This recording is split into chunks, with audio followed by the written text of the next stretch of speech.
এখন আরেকটি গুরুত্বপূর্ণ একটা টার্ম ব্যবহার করব রসায়ন শাস্ত্রের। এটা তোমাদের এমসিকিউতে তথা সৃজনশীলের 1 নম্বর ও 2 নম্বরে থাকে, খুবই গুরুত্বপূর্ণ। সেটা হচ্ছে পলিমার। পলিমার এটি একটি গ্রিক শব্দ। পলি অর্থ বহু এবং মেরস অর্থ হলো ক্ষুদ্র অংশ। অর্থাৎ পলিমার ক্ষুদ্র ক্ষুদ্র অনেক অণু রাসায়নিকভাবে গঠিত।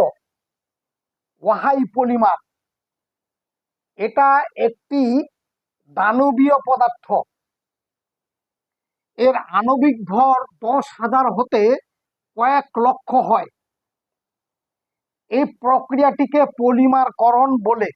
পলিমারকরণ এবং বিক্রিয়ায় অংশগ্রহণকারী পদার্থ হলো মনোমার।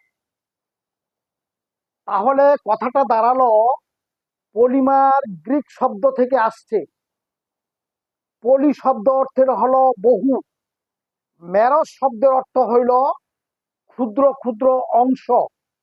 তাহলে পলিমার কথাটা অর্থ হইল ক্ষুদ্র ক্ষুদ্র অনেকগুলো বস্তু বা পদার্থ রাসায়নিকভাবে গঠিত। এটা একটা রাসায়নিক ভাষায় দানবীয় পদার্থ, বিরাট পদার্থ। এর আণবিক ভর 10,000 হতে কয়েক লক্ষ হতে পারে এবং যে প্রক্রিয়াটার মাধ্যমে গঠিত হয় এই প্রক্রিয়াটাকে বলা হয় পলিমারাইজেশন বা পলিমারকরণ। যে বস্তুটা রাসায়নিক বিক্রিয়ায় অংশগ্রহণ করে ওটার নাম হলো মনোমার, আর উৎপন্ন পদার্থ হলো পলিমার, আর প্রক্রিয়াটি হইল পলিমারকরণ। এটা খুবই একটা গুরুত্বপূর্ণ টার্ম। প্রত্যেকটা বিজ্ঞানের ছাত্র, বিশেষ করে রসায়নের ছাত্র শিক্ষার্থী এটা বোঝা খুবই দরকার। তাহলে আমি লিখে রেখেছি, এখান থেকে তোমরা এটা নোট করে নিতে পারো। এছাড়া মনে রাখার সহজ বুদ্ধি, পলিমার গ্রিক শব্দ থেকে আসছে। পলি শব্দ অর্থ বহু, মেরস শব্দের অর্থ হইল ক্ষুদ্র অংশ।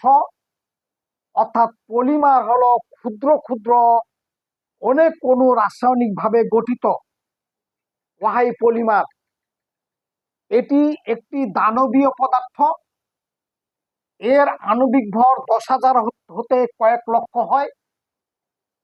এই প্রক্রিয়াটিকে পলিমারকরণ বলে এবং যে পদার্থটি রাসায়নিকভাবে অংশগ্রহণ করে ওইটার নাম হলো মনোমার। উৎপন্ন পদার্থ হলো পলিমার, বিক্রিয়া অংশগ্রহণকারী পদার্থ হলো মনোমার, প্রক্রিয়াটার নাম হলো পলিমারকরণ। এটা গ্রিক শব্দ থেকে আসছে, পলি এবং মেরস থেকে। এই হলো পলিমার। জিনিসটা মনে রাখার একটা সহজ উপায় এবং এটা খুবই গুরুত্বপূর্ণ।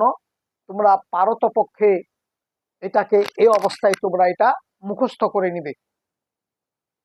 বুঝে মুখস্থ করলে অনেক সহজ হবে। তোমাদের সকলকেই ধন্যবাদ।